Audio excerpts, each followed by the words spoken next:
Marvel CI, Operation and Maintenance. Changing the magnet.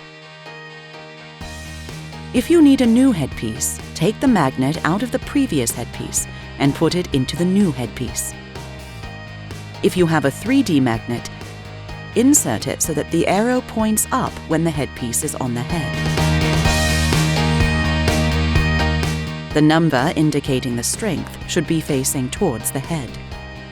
If you have a standard magnet, align the triangle on the side of the magnet with a notch on the headpiece.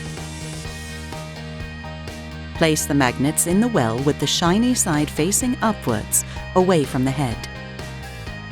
It is important for your headpiece to have the correct magnet strength and orientation to avoid discomfort or retention issues. Contact your hearing healthcare professional if there are any concerns regarding magnet retention. Do not allow children to play with or leave them unattended with the Slim HPs or Slim HP magnets.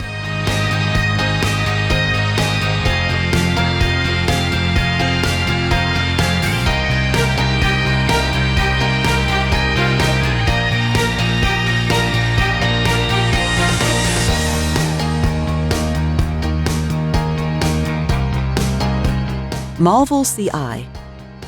Connect with the moments you love. We welcome you to a world of powerful connections.